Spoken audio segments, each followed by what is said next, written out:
दोस्तों, आप सभी का प्रीलिम्स टेस्ट सीरीज 2023 में स्वागत है। इस अभ्यास सीरीज का ये आज दूसरा लेक्चर है मॉडर्न हिस्ट्री का। ठीक है। इसके अलावा बात करेंगे तो मॉडर्न हिस्ट्री में इसके पहले हम 20 क्वेश्चन ले चुके हैं जो इन चार टॉपिक से संबंधित है। यानी इन चार टॉपिक को हम टोटल 100 क्वेश्चन करने वाले हैं और इन सब की सारी पीडीएफ हम आपको हमारे Telegram channel study on video पर मिलेगी। व्याख्या सहित आपको सारा 100 क्वेश्चन जब पूरा हो जाएगा तो एक साथ व्याख्या के साथ हम आपको पीडीएफ इस पर उपलब्ध करवा देंगे। इसके अलावा और भी हमारे जो चल रही हैं टेस्ट सीरीज, उसमें बात करेंगे तो पॉलिटी की टेस्ट सीरीज चल रही है। इसके अलावा ज्योग्राफी की चल रही है, एनवायरमेंट इकोलॉजी की चल रही है, सीसेट की भी चल रही है। आप प्लेलिस्ट में जाकर देख सकते हैं। और अगर आपको इस पर हम पीडीएफ उपलब्ध करवाएं, अगर आपको कोई पर्सनल मैसेज करना है या फिर अगर क्लास से रिलेटेड कोई भी इंफॉर्मेशन चाहिए या फिर आपको कोई किसी क्वेश्चन में आपको ऐसा लग रहा है कि इसमें कोई प्रॉब्लम है तो आप मेरे पर्सनल टेलीग्राम नंबर पर 70017004 पर एसएमएस कर सकते हैं। ठीक है। और टोटल जो इसमें हिस्ट्री में से मॉडर्न हिस्ट्री में हम जो लोग 4 सेट सॉल्व करने वाले लगभग 400 और हो सकता है आगे 100-200 क्वेश्चन और बढ़ा दें, यानी टोटल जो है लगभग 600 क्वेश्चन के हम लोग मॉडर्न हिस्ट्री में सॉल्व करेंगे। इसके अलावा ancient history, art and culture, medieval की बात अलग है। यानी टोटल हम अगर देखा जाए अप्रॉक्स जो है 5000 से 6000 क्वेश्चन सॉल्व करने वाले हैं यूपीएससी प्रीलिम्स को देखते हुए। ठीक है। तो आज पहले क्वेश्चन की शुरुआत करते हैं, यानी आज सेकेंड लेक्चर है तो क्वेश्चन नंबर 21 है, क्योंकि 20 तक मैंने फर्स्ट लेक्चर में कर लिया था हम लोगों ने। तो दोस्तों बात करें, इसमें पूछा है भारत में अपने व्यापार व्यवसाय के दौरान डचों द्वारा निम्नलिखित में कौन सी व्यापार प्रथा का पालन किया गया था। ऑप्शन ए है, उन्होंने कोरोमंडल तट से इंडोनेशिया और अन्य दक्षिणी पूर्वी एशियाई देशों में कपास की आपूर्ति की। ऑप्शन बी है, वे जापान से तांबा और चीन से रेशम भारत के कोरोमंडल तट पर लेके आए। ऑप्शन सी की बात करें दोस्तों, इसमें ऑप्शन सी दिया गया है, भारत में उनकी ज्यादातर राजनीतिक रुचि नहीं थी। और ऑप्शन डी उपरोक्त में से सभी। तो इसमें डचों द्वारा उनके व्यापार की प्रथा का पालन के संबंध पूछा गया है। तो अगर बात करें दोस्तों तो इसमें देखेंगे तो ऑप्शन जो है सभी जो प्रथा का पालन किया गया है। यानी प्रारंभ में डचों ने क्या किया, कोरोमंडल तट से इंडोनेशिया में कपास के सामान की आपूर्ति की शुरू की और बदले में उन्होंने दक्षिण पूर्व एशिया यानी साउथ ईस्ट एशिया के विभिन्न देशों में मसाले, सोना, चांदी और अन्य औषधि पौधे प्राप्त किए। दूसरी चरण की बात करें तो दूसरे चरण में क्या किया, डचों ने जो मसूली पट्टनम था और से क्या किया, नील और कोरोमंडल से दास, गुलाम और हीरे चावल का निर्यात किया गया था। भारत को एक पारगमन बिंदु बनाकर वे इंडोनेशिया से चंदन, जापान से तांबा, चीन से रेशम जैसी जो है विभिन्न वस्तुएं लेकर आए और उन्होंने भारत की तुलना में दक्षिण पूर्व एशिया के साथ व्यापार को अधिक केंद्रित किया और भारत में राजनीति में भी उनकी अधिक रुचि नहीं थी। तो इस प्रकार देखेंगे इसमें ऑप्शन डी सही है। बढ़ते हैं नेक्स्ट क्वेश्चन की तरफ। क्वेश्चन नंबर 22, निम्नलिखित कथनों पर विचार करें। ऑप्शन एक, सरला देवी चौधरानी के प्रयासों से भारत में स्त्री महामंडल का आयोजन किया गया था। ऑप्शन दो है, यह कांग्रेस के गठन के पूर्व का संगठन था जिसने महिलाओं के लिए काम किया था। इसमें कौन सा कथन सही है। अगर बात करें भारत में स्त्री महामंडल का आयोजन, तो ये 1910 में सरला देवी चौधरानी के प्रयासों से किया गया था और इसकी पहली बैठक कहां हुई थी, पहली बैठक इलाहाबाद में हुई थी। उस टाइम तो इलाहाबाद था, प्रयागराज तो न था नहीं, और इलाहाबाद भी अच्छा लगता है, तो इलाहाबाद में हुई थी।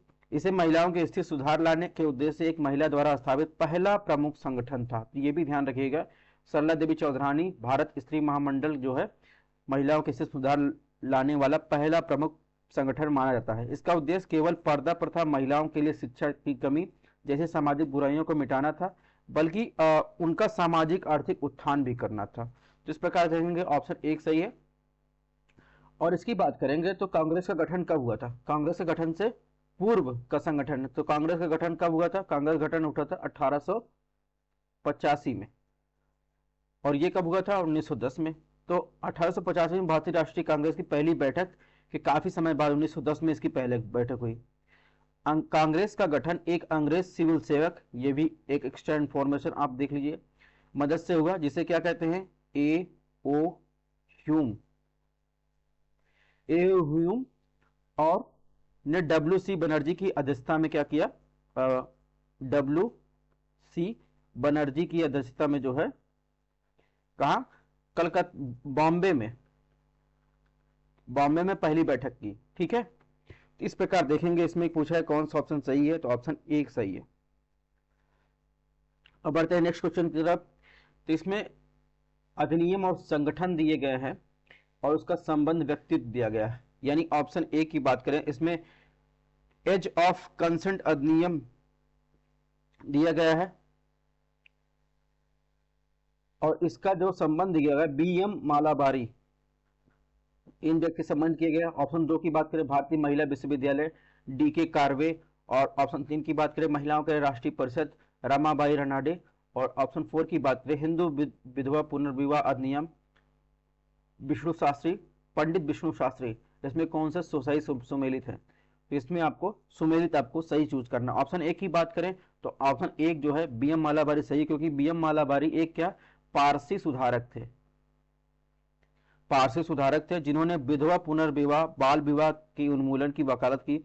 उन्होंने सेवा सदन के गठन का नेतृत्व किया और जो सभी जातियों और पंथों की जरूरतमंद महिलाओं को सहायता प्रदान करता था, जो शोषण का सामना करते थी। वे अंग्रेजी भाषा के समाचार पत्र इंडियन स्पेक्टर के क्या थे? संपादक भी थे। उन्होंने एमजे एज ऑफ कंसेंट अधिनियम 1891 को पारित करने में महत्वपूर्ण भूमिका निभाई। इस प्रकार देखेंगे ऑप्शन एक सुमेलित है, यानी ऑप्शन एक जिसमें नहीं होगा वो गलत हो जाएगा। ऑप्शन बी में देखिए ऑप्शन एक नहीं है, ऑप्शन देखिए डी में ऑप्शन एक नहीं है। अब बात करेंगे ऑप्शन दो की, डी.के. कार्वे की बात करें तो डी.के. कार्वे सही है, ये ऑप्शन सही है, क्योंकि ये एक समाज सुधारक थे और प्रार्थना समाज से जुड़े थे। एम.जी. रनाडे के साथ मिलकर कार्य किया था। उन्होंने जाति व्यवस्था के खिलाफ जोरदार वकालत की और विधवा पुनर्विवाह, महिला शिक्षा और लड़कियों की शादी की उम्र कम करने का जो है प्रचार किया। उन्होंने एम.जी. रनाडे के साथ विधवा पुनर्विवाह आंदोलन और विधवा गृह संघ की स्थापना की। ठीक है, इसके अलावा महिलाओं की शिक्षा को बढ़ावा देने के लिए 1916 में उनके द्वारा भारतीय महिला विश्वविद्यालय की स्थापना की गई। इस प्रकार ऑप्शन दो भी सही है। तो इसमें दो का ही युग्म पूछा है, तो ऑप्शन सी सही है। ऑप्शन डी की बात करें, ऑप्शन तीन की बात करें तो ये गलत है, क्योंकि राष्ट्रीय परिषद जो था, महिलाओं के राष्ट्रीय परिषद जो है 1925 में मेहराबाई टाटा के प्रयासों से स्थापित किया गया, ना कि रमाबाई रनाडे के। तो मेहरबाई टाटा के प्रयासों से स्थापित किया गया। 1904 में राष्ट्रीय समाज सम्मेलन के तत्वाधान में भारत महिला परिषद का गठन का श्रेय रमाबाई रनाडे को जाता है। ठीक है, तो भारत महिला परिषद का गठन जो है ये इनको जाता है, रमाबाई रनाडे को। ऑप्शन चार की बात करें, लेकिन महिला के राष्ट्रीय परिषद की जो है ये मेहरबाई टाटा ने किया था। ऑप्शन चार की बात करें, हिंदू पुनर्विवाह जो है ये इसका संबंध विष्णु शास्त्री पंडित से नहीं, ये तो ख्यात है, ईश्वर चंद्र विद्यासागर से संबंधित है। ठीक है, इस प्रकार अगर आपको एक दो ऑप्शन पता है तो आप जो है पेपर में सही आंसर कर ले जाएंगे। नेक्स्ट क्वेश्चन की बात करें, क्वेश्चन नंबर 24। तो ऑप्शन एक है के.आर. कामा और एस.एस. बंगाली ने पारसी सुधार आंदोलन में महत्वपूर्ण भूमिका निभाई। ऑप्शन दो की बात करें, अस्पृश्यता की प्रथा केवल हिंदुओं के लिए रामबाण थी। ऑप्शन तीन की बात करें, भूमि प्रत्यक्ष और अप्रत्यक्ष रूप से 19वीं शताब्दी में भारतीय मध्यम वर्ग के विकास से जुड़ी हुई थी। इसमें कौन सा कथन सही है? ठीक है, अगर ऑप्शन एक की बात करें दोस्तों, तो ऑप्शन एक में देखेंगे तो ये इसमें बताया गया के.आर. कामा और एस.एस. बंगाली दादा भाई नौरोजी फुरदोंजी के साथ पारसी सुधार आंदोलन के नेता थे। रहनुमाई एक सभा थी, रहनुमाई मजदायसन सभा का गठन किया था, अंग्रेजी शिक्षित पारसियों द्वारा किया गया था। ठीक है, तो इस प्रकार देखेंगे, इसमें ऑप्शन एक की बात करेंगे तो ऑप्शन एक जो है सही है। इसकी और एक आपको व्याख्या बता दें, ये जो था जिन्होंने अपने धर्म को शुद्ध करना और सुधारना चाहा, जो पारसी थे, इसने क्या किया, पर्दा प्रथा, बाल विवाह और महिला शिक्षा की कमी पर पुरजोर वकालत की, आधुनिक और वैज्ञानिक सोच के विचारों को बढ़ावा देने की कोशिश की। तो इस प्रकार देखेंगे ऑप्शन एक सही है। तो एक सही है, जहां जहां एक होगा वो ऑप्शन सही होगा, यानी देखिए बी में एक नहीं, ये गलत हो जाएगा, बाकी तीनों में है। ऑप्शन दो की बात करें तो ऑप्शन दो की गलत है, क्योंकि केवल हिंदुओं में नहीं थी, ये विभिन्न जातियों पर आधारित अलगाव तथा भेदभाव न केवल हिंदुओं में था, बल्कि मुस्लिम में, सिख में, ईसाई में, अन्य धर्मों में भी प्रचलित था। इस प्रकार अगर आपको ये पता है तो ये गलत हो जाएगा, तो यानी दो जहां होगा वो एलिमिनेट कर दीजिए। तो दो देखिए कहाँ है, एक में दो हो जाएगा, इसमें भी दो है, इसमें भी दो है। तो आपको अगर ये ऑप्शन पता रहेगा तो आप इस ऑप्शन से अगर ऐसे दिया रहेगा तो आप पता बदल जाएगा, इसमें ऑप्शन सी सही है। ठीक है। क्वेश्चन नंबर 25 की बात करें, निम्नलिखित दृष्टिकोणों पर विचार कीजिए। ऑप्शन एक है कारणता, दूसरा खोजी प्रवृत्ति, तीसरा अपरिवर्तनीय सिद्धांत और चौथा सार्वभौमिक धार्मिक विश्वास, पांचवा है दोस्तों पारंपरिक संबंधों का तोड़ना। इन सब का संबंध 19वीं शताब्दी के प्रबुद्ध भारतीय मध्यम वर्गों में उपरोक्त में से कौन सा दृष्टिकोण प्रमुख था? तो अगर बात करें ऑप्शन एक की, तो ऑप्शन एक सही है। कारणता को कारण और प्रभाव संबंध जैसी दो घटनाओं के बीच संबंध के रूप में माना जाता है। एक घटना के प्रभाव दूसरे के कारण से जुड़ा होता है। 19वीं शताब्दी के भारत के सामाजिक धार्मिक सुधारकों ने किसी भी प्रथा के कारणता के विशेषण यानी विश्लेषण पर जोर दिया। ठीक है। इस प्रकार देखें, उन्होंने एक निश्चित अभ्यास का विश्लेषण और पालन करने के लिए तर्क और कारण का उपयोग पर जोर दिया। तो इस प्रकार ये ऑप्शन सही है, यानी एक जिसमें होगा वो सही होगा। तो ए और बी में है, तो इसमें देखेंगे तो ऑप्शन सी गलत हो जाएगा, ऑप्शन डी गलत हो जाएगा। अब बात करें खोजी प्रवृत्ति की, तो ये भी सही है, क्योंकि खोजी प्रवृत्ति भी तर्क और कारण की नींव पर ही आधारित है। इसलिए दो देखिए, दो किसमें है, दो दोनों में है। अब तीन की बात करें एक सेकंड दोस्तों,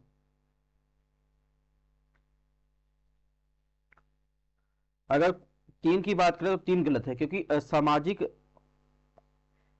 जो सामाजिक धार्मिक सुधारकों ने धार्मिक और सामाजिक सिद्धांतों को अपरिवर्तनीय मानकर खारिज कर दिया और विश्वास आस्था को समझने के लिए तर्क के उपयोग पर जोर दिया। राजा राम मोहन राय, सैयद अहमद खान जैसे सुधारकों की बात करें तो उन्होंने धार्मिक सिद्धांतों के परिवर्तनशील प्रकृति में विश्वास किया तथा धर्म ग्रंथों की शिक्षाओं का समान प्रस्थान का आह्वान किया, यदि वे अतार्किक और अनुचित लगते थे। तो इस प्रकार देखेंगे सार्वभौमिक धार्मिक पर विश्वास, ये ऑप्शन जो है इसमें जो है देखेंगे ऑप्शन तीन की बात अपरिवर्तनीय सिद्धांत में, तो ये जो है इसमें गलत हो जाएगा। तो चार की बात करें तो चार भी गलत है, क्योंकि चार की बात करें, ऑप्शन चार की बात करें तो चार इसमें सही है, सॉरी माय मिस्टेक। राजा राम मोहन राय और अक्षय कुमार दत्त जैसे सुधारकों की बात करें, उसने सार्वभौमिक धार्मिक अवधारणाओं में विश्वास करते थे और उनके अनुसार क्या था दोस्तों, दुनिया के सभी अलग अलग धर्म एक ही सार्वभौमिक धर्म की अभिव्यक्ति हैं तथा कार तर्क एकेश्वरवाद जैसे अभ्यास पर आधारित थे। इस प्रकार देखेंगे, उनकी व्याख्या पढ़ेंगे तो आप जो है इसमें ऑप्शन जो है चार सही है, यानी एक सही और चार सही।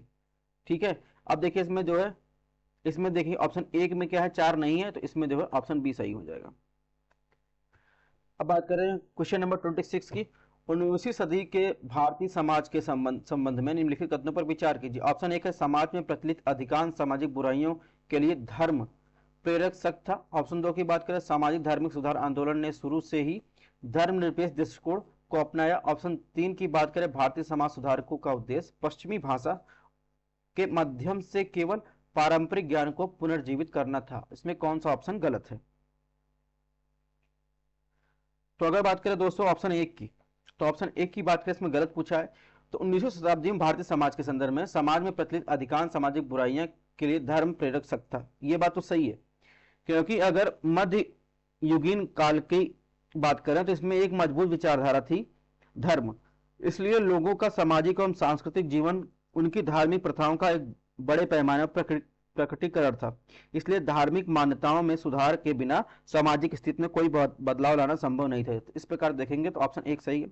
ऑप्शन दो की बात करें तो ये ऑप्शन दो गलत है, क्योंकि प्रारंभिक दिनों की बात करें तो सामाजिक धार्मिक सुधारों में धार्मिक सुधारों से जोड़ा गया जो प्रारंभिक सामाजिक धार्मिक सुधार था, क्योंकि सामाजिक परिस्थिति सीधे तौर पर धार्मिक प्रथाओं से जुड़ी हुई थी। हालांकि बाद में यह हुआ कि धर्मनिरपेक्ष दृष्टिकोण में स्थानांतरित हो गया एवं इन आंदोलनों की पहुंच उच्च और मध्यम वर्ग की आबादी तक ही सीमित थी। हालांकि बाद में क्या हुआ, बाद की बात करें तो बाद में, एक सेकंड,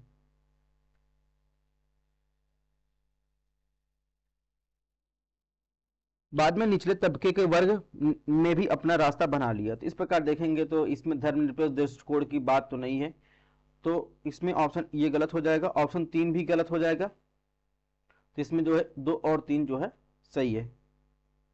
ऑप्शन 3 में इन सुधार आंदोलनों का मौजूदा सामाजिक सांस्कृतिक पहचान में सुधार और पारंपरिक ज्ञान सिस्टम के पुनर्जनन और दोहरे उद्देश्य के लिए थे। इसलिए आंदोलन सिर्फ पश्चिमी भाषा पर ही निर्देशित था। उनका उद्देश्य स्थानीय भाषाओं के उपयोग के माध्यम से भारतीय परंपराओं का पुनर्निर्माण करना था, केवल पारंपरिक ज्ञान को पुनर्जीवित करना नहीं था। इस प्रकार जो है ऑप्शन सी सही हो जाएगा। गलत पूछा है इसमें। क्वेश्चन नंबर 27 राजा राम मोहन राय के संबंध में पूछा है। उन्होंने ब्रह्म समाज के एक भाग के रूप में आत्मीय सभा की स्थापना की। ऑप्शन 2, ब्रह्म समाज कर्म और आत्मा के स्थानांतरण में विश्वास नहीं करता। ऑप्शन 3 की बात करें, राधाकांत दबे ब्रह्म समाज के प्रबल समर्थक थे। इसमें कौन सा कथन गलत है? तो ऑप्शन 1 की बात करें, आपने सुना होगा ब्रह्म समाज की स्थापना की बात करें तो ब्रह्म समाज की स्थापना राजा राम मोहन राय को भारतीय पुनर्जागरण का जनक कहा जाता है। पहले ये आप क्लियर कर लीजिए, राजा राम मोहन राय को भारतीय पुनर्जागरण का जनक कहा जाता है। आधुनिक राष्ट्रवाद का पैगंबर और भारत का आधुनिक व्यक्ति माना जाता था। तो 3 उपमाएं इनको दी गई है, यानी राजा राम मोहन राय को पहला पुनर्जागरण का जनक, आधुनिक राष्ट्रवाद का पैगंबर, भारत का आधुनिक व्यक्ति माना जाता है। ठीक है, उन्हें आधुनिक भारत का निर्माता भी कहा जाता है। उन्होंने वैज्ञानिक स्वभाव, मानवीय गरिमा, एकेश्वरवाद, उपनिषदों में अपना विश्वास रखा। उन्होंने निरर्थक कर्मकांडों और मूर्ति पूजा का विरोध किया। 1814 में कलकत्ता में 1814 में कलकत्ता में आत्मीय सभा का एक और नाम है society of friends, society of friends, ठीक है, की स्थापना की। और 1828 में क्या हुआ, 1828 में ब्रह्म समाज की स्थापना की। ठीक है, इसलिए आत्मीय सभा ब्रह्म समाज का हिस्सा नहीं है। तो उन्होंने इसमें क्या लिखा है, उन्होंने ब्रह्म समाज के एक भाग के रूप में आत्मीय सभा की स्थापना की, जबकि ये अलग है। 1828 में ब्रह्म इसकी स्थापना की गई और आत्मीय सभा की स्थापना जो है 1814 में की गई। और एक आपको देख लेते हैं, एक और आपको सूचना दे देते हैं इसमें। अगर 1828 की बात करें तो 1828 में ब्रह्म समाज की स्थापना करने के बाद जो है, इसीलिए बात करेंगे तो 1817 में इन्होंने क्या किया था, हिंदू कॉलेज की भी स्थापना की थी। और 1825 की बात करेंगे, 1825 में वेदांत कॉलेज की भी स्थापना की थी। उन्होंने द्वारकानाथ टैगोर के साथ कलकत्ता यूनिटेरियन कमेटी की भी स्थापना की थी। ये फैक्ट आपको ध्यान रखना है। तो इस प्रकार जो है देखेंगे, ये ऑप्शन गलत है। ठीक है, एक भाग के रूप में नहीं किया। ऑप्शन 2 की बात करेंगे तो ब्रह्म समाज कर्म और आत्मा के स्थानांतरण में विश्वास नहीं करता था। तो ये सही है, क्योंकि वो इन सब कर्मकांडों के विरोधी थे। और ऑप्शन 3 की बात करें तो ऑप्शन 3 गलत है, क्योंकि जो राधाकांत दबे जो थे 1830 में धर्म सभा की स्थापना की, जो राजा राम मोहन राय द्वारा ब्रह्म समाज की स्थापना की प्रक्रिया में था। ठीक है, तो इसका संबंध जो था राजा राम मोहन राय से, राधाकांत दबे का संबंध धर्म सभा से। तो ऑप्शन 3 भी गलत है। जिसमें गलत पूछा है 1 और 3, ऑप्शन बी सही होगा। क्वेश्चन नंबर 28 की बात करें, भारत के इतिहास के संदर्भ में निम्नलिखित कथनों पर विचार कीजिए। Dharma Sabha, Asiatic Society of Bengal, Varanasi में संस्कृत विद्यालय, ब्रह्म समाज, कलकत्ता मदरसा। उपयुक्त कथन में उनका सही क्रम है। अभी हमने आपको बताया कब कब हुआ था, एक बार फिर देख लेते हैं। धर्म सभा की स्थापना कब हुई थी? 1830 में। किसने किया था? राधाकांत दबे ने। ये ध्यान रखना है आपको, पूछा जाता है, राधाकांत दबे ने। इसके अलावा बात करेंगे राधाकांत दवे ने ब्रह्म समाज के प्रतिवाद में, यानी जो राजा राम मोहन राय ने ब्रह्म समाज की स्थापना की थी उसके विरोध में जो है इन्होंने क्या किया, ये धर्म समाज की स्थापना की राधाकांत दवे ने। राधाकांत दवे। ऑप्शन 2 की बात करें एशियाटिक सोसाइटी ऑफ बंगाल की, तो इसकी स्थापना 1784 में हुई, जिसे किसने स्थापित किया, विलियम जोन्स द्वारा। विलियम जोन्स ने स्थापित। अब वाराणसी अगर बात करें, वाराणसी संस्कृत विश्वविद्यालय की स्थापना की बात करें, देश में संस्कृत शिक्षा को प्रोत्साहित करने के लिए 1791 में क्या किया गया, वाराणसी में संस्कृत कॉलेज की स्थापना की। किसने की, जोनाथन डंकन, शायद यही नाम है, जोनाथन डंकन, प्रोनाउंसिएशन ऐसे ही होता है, जोनाथन डंकन।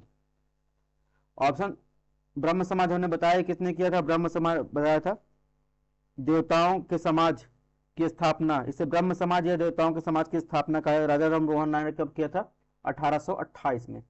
कलकत्ता मदरसा की स्थापना कब की गई थी, वारन हेस्टिंग ने 1780 में क्या किया था, अरबी और फारसी भाषा के अध्ययन तथा मुस्लिमों को कानून के अध्ययन को बढ़ावा देने के लिए कलकत्ता मदरसा की स्थापना की थी। किसने, वारन हेस्टिंग ने।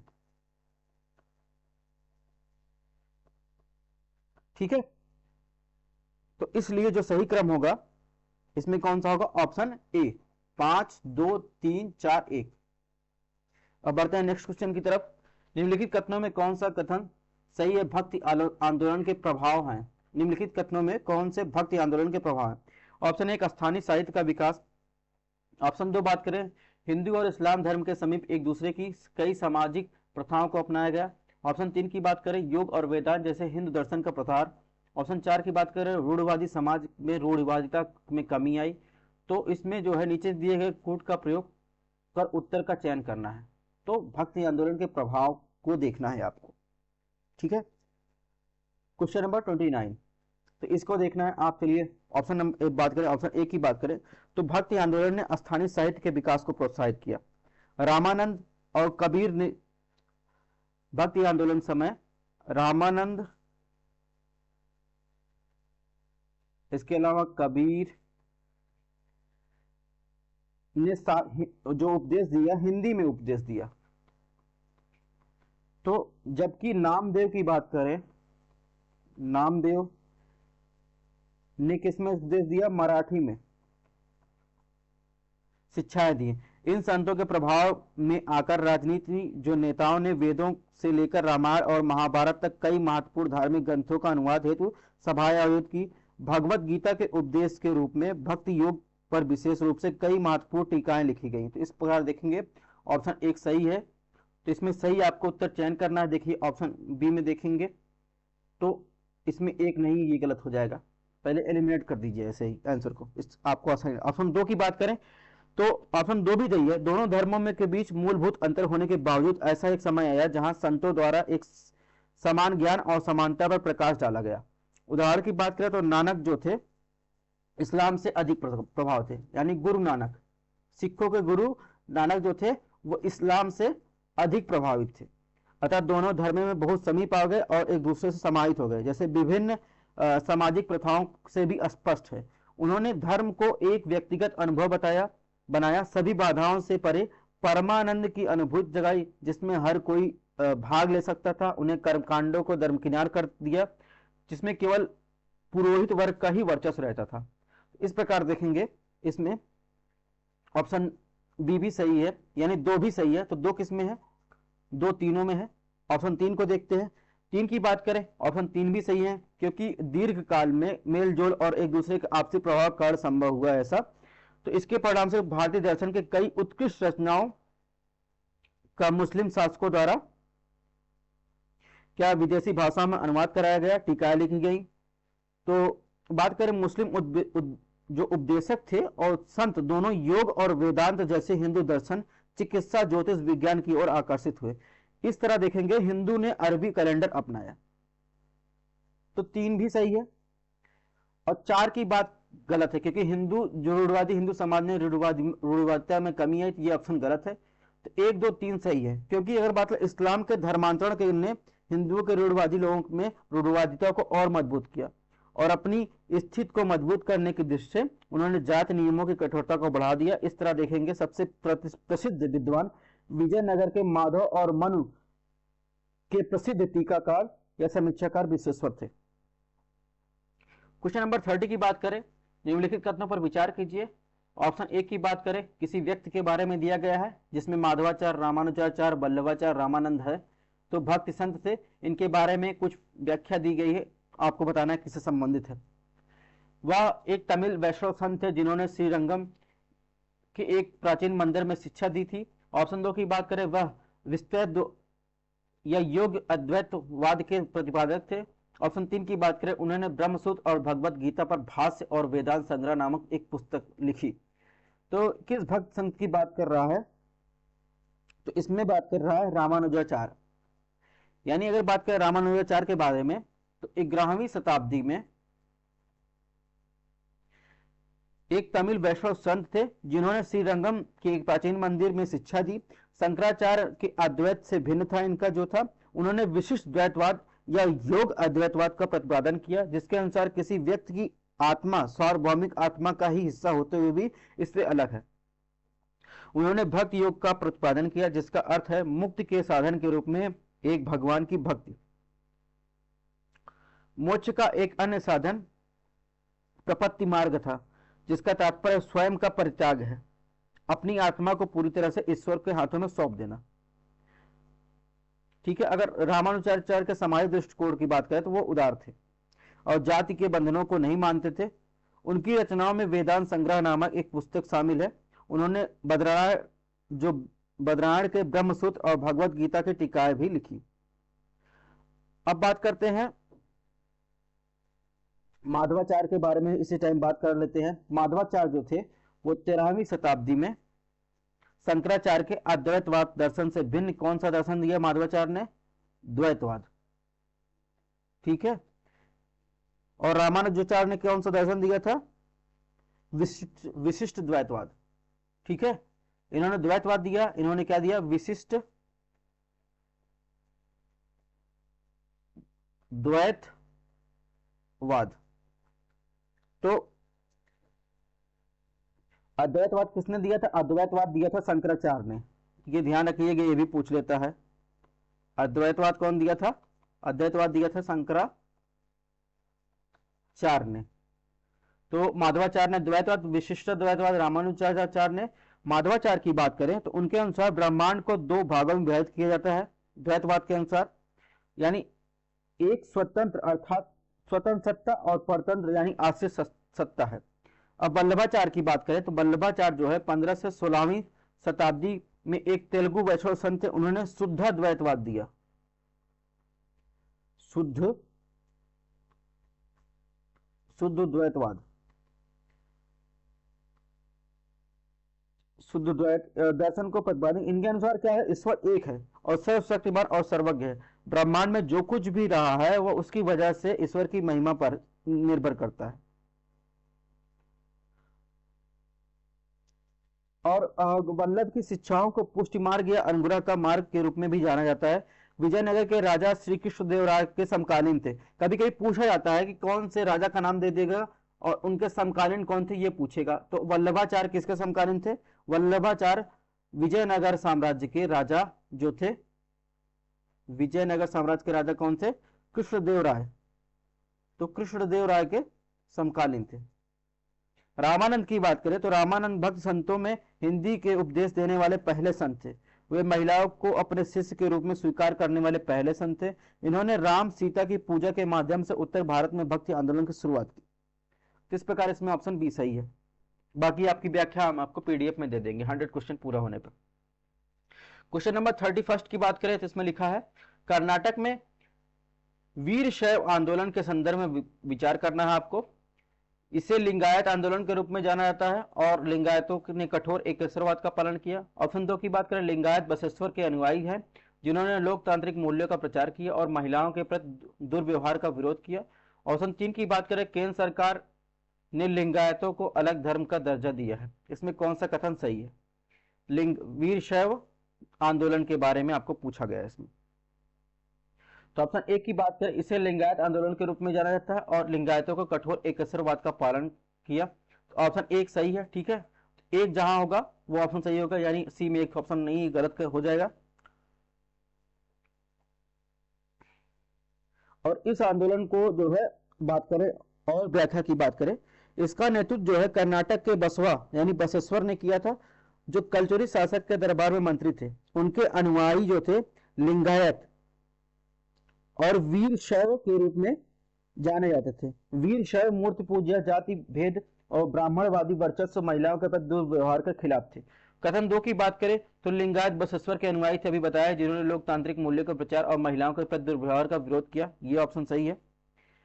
बसवेश्वर जो थे कर्नाटक के 12वीं सदी के आध्यात्मिक गुरु थे। ये बसवेश्वर की बात कर रहा।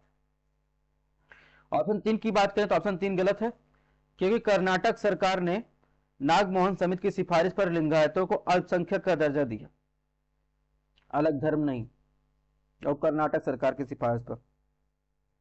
केंद्र सरकार के अंतिम मंजूरी के लिए प्रस्ताव भेजा, लेकिन केंद्र सरकार ने कर्नाटक सरकार के उस प्रस्ताव को खारिज कर दिया। उसमें लिंगायतों को अलग धर्म के रूप में कानूनी मान्यता देने की मांग की गई थी। ठीक है, तो ऑप्शन 3 गलत है, तो इसमें 1 और 2 सही है। अब बढ़ते हैं नेक्स्ट क्वेश्चन की तरफ। क्वेश्चन नंबर 32, भारत के मध्यकालीन युग में भक्ति आंदोलन के संदर्भ में विचार करना है, यानी भक्त संत का नाम दिया गया, रचनाएं दी गई हैं।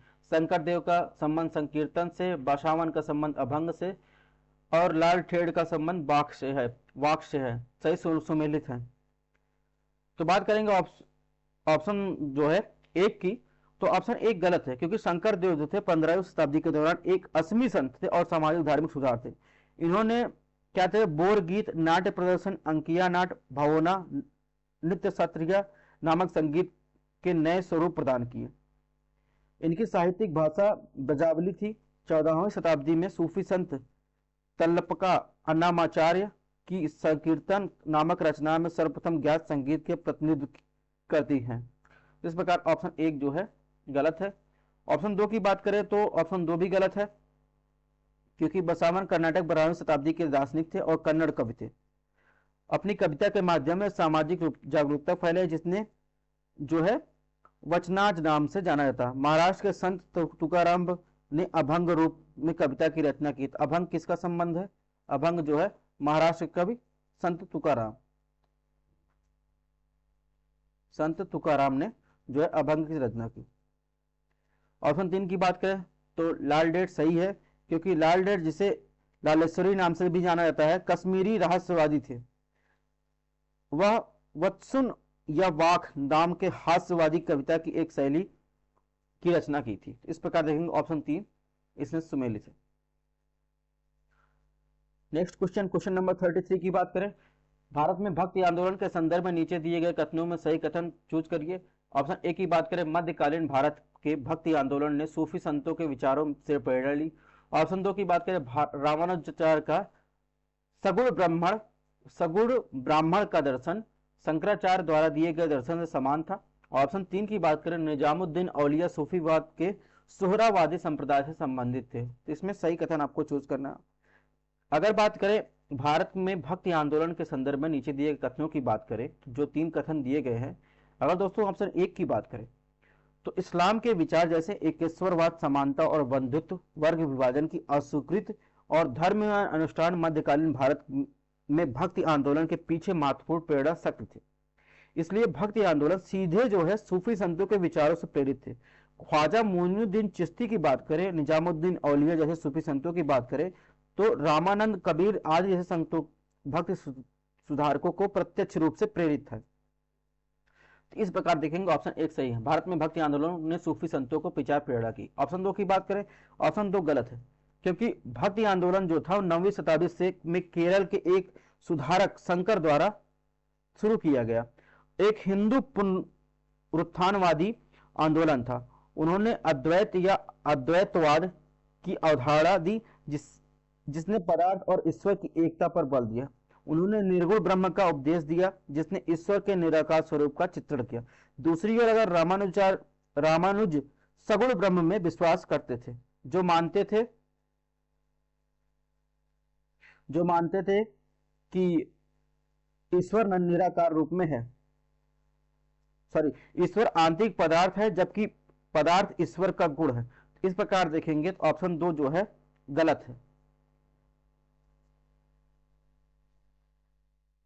ऑप्शन 2 गलत है, ऑप्शन 1 सही है। ऑप्शन 3 की बात करें, ऑप्शन 3 भी गलत है, क्योंकि ख्वाजा मुइनुद्दीन चिश्ती संप्रदाय के सूफी संत थे जिन्होंने अपना उद्देश्य अजमेर में दिया था। दिल्ली के निजामुद्दीन औलिया भी चिश्ती वंश के थे, जबकि बहरुद्दीन जाकरिया जैसे सूफी संत सिहाबुद्दीन सोहरावादी से प्रेरित थे, सोहरावादी संप्रदाय के अनुयायी थे। इस प्रकार जो है ऑप्शन 3 भी गलत है, इसमें जो है ऑप्शन सी सही है।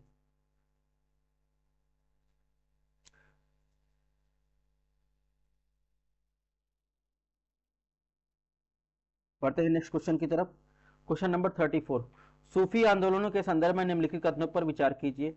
सूफी फकीर थे जिन्होंने इखलास प्राप्त करने का प्रयास किया, उन्होंने पीर मुर्शिद की अवधारणा पर सख्ती का पालन किया और जो एक गुरु शिष्य परंपरा थी।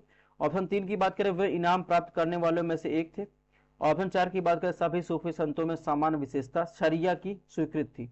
इसमें कौन सा कथन सही है? तो दोस्तों ऑप्शन 1 की बात करें तो ऑप्शन 1 में देखें तो कथन 1 जो है सही है, क्योंकि सूफीवाद जो था इस्लाम की एक सूफी परंपरा था जो आत्म साक्षात्कार, सहिष्णुता, धार्मिकता और सभी के लिए सार्वभौमिक प्रेम पर बल देती थी।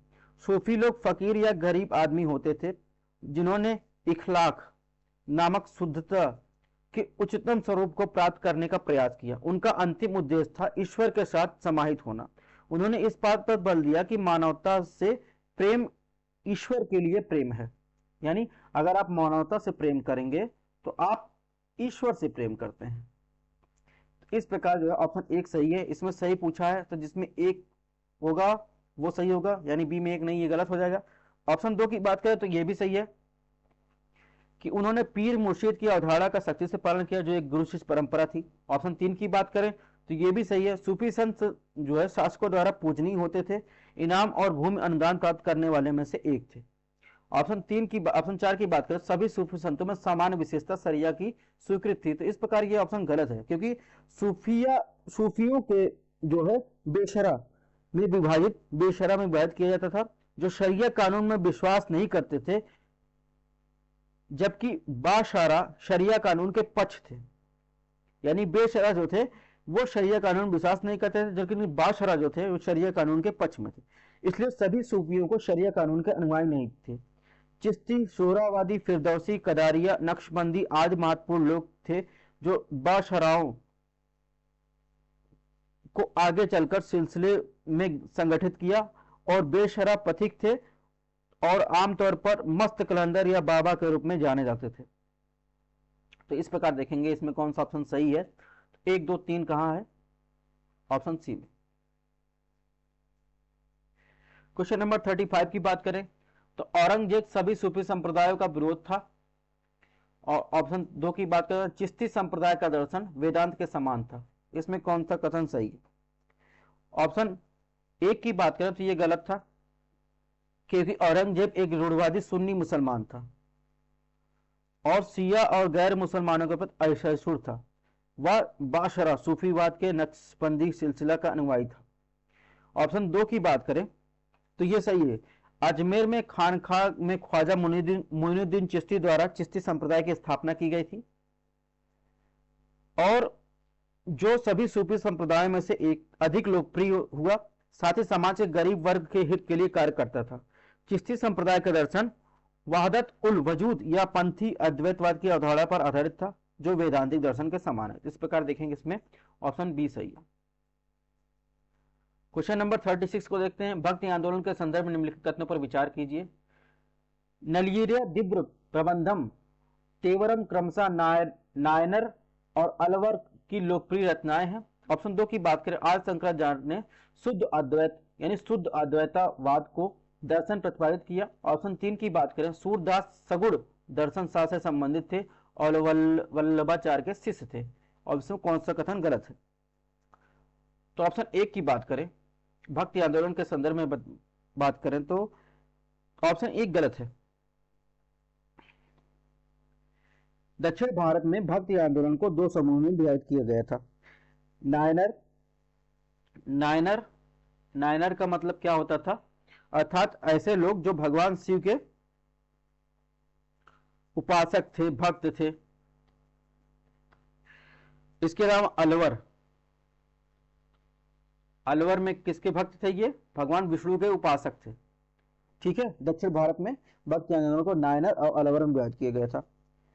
उनका मानना था कि मोक्ष का मार्ग ईश्वर की भक्त के माध्यम से संभव है। उन्होंने स्थानीय भाषा में प्रचार किया, इसलिए उन्होंने व्यापक लोकप्रियता मिली।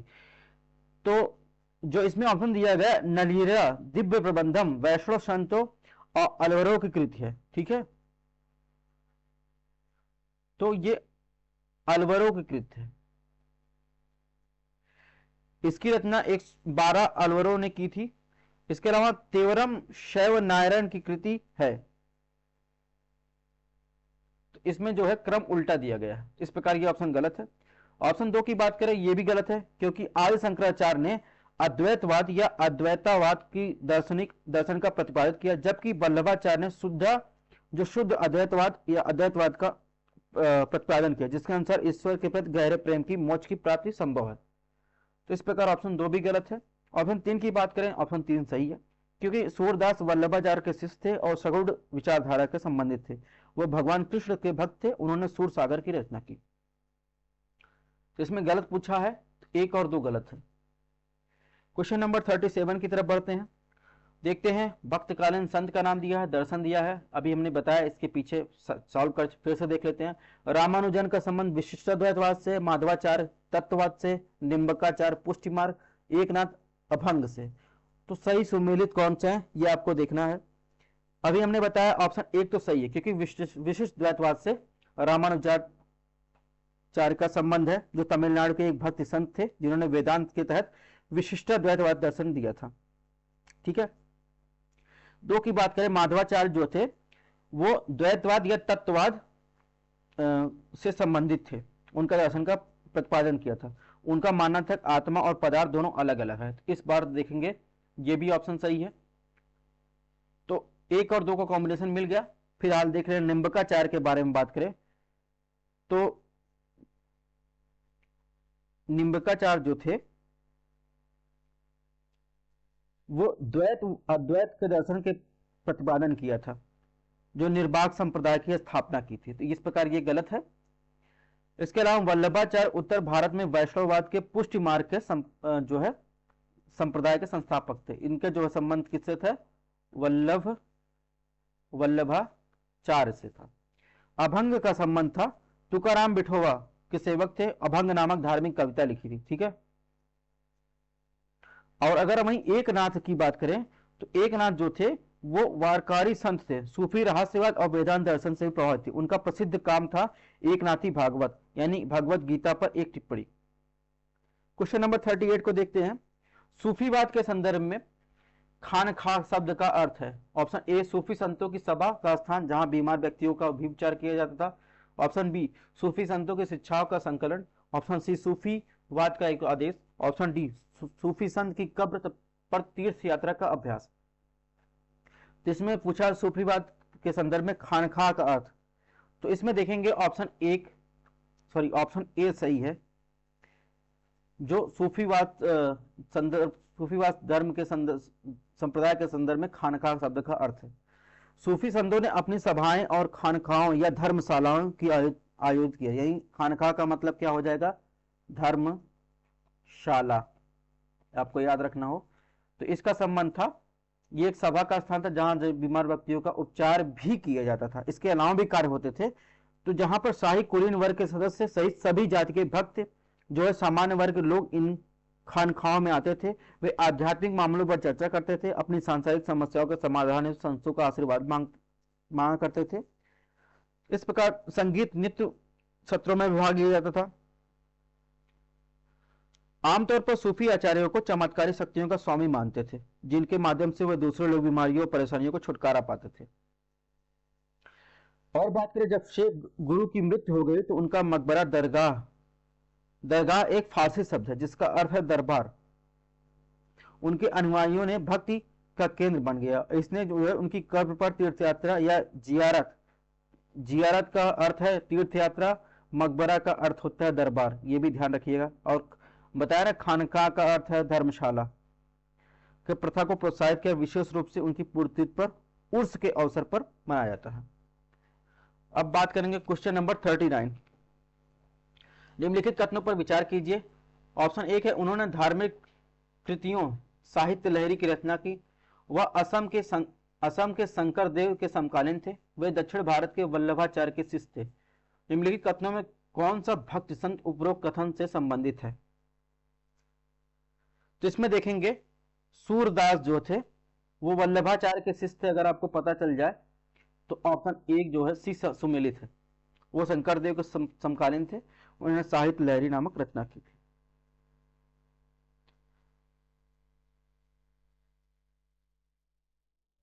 बात करते हैं क्वेश्चन नंबर 40 की। भक्ति आंदोलन की महिला भक्तों के संदर्भ में निम्नलिखित कथनों पर विचार कीजिए। ऑप्शन एक है, दक्षिण भारत के 12 अलवर संतों ने अंदल एकमात्र महिला अलवर थी। ऑप्शन दो की बात करें, कराईकल अमियार ने एक महिला नायनार के रूप में मोक्ष प्राप्त करने के लिए तपस्या का मार्ग अपनाया। ऑप्शन तीन की बात करें, मीराबाई की आराधना करती थी, मीराबाई कृष्ण की आराधना करती थी, जिन्होंने भक्ति गीत गाकर इस पंथ को लोकप्रिय बनाया।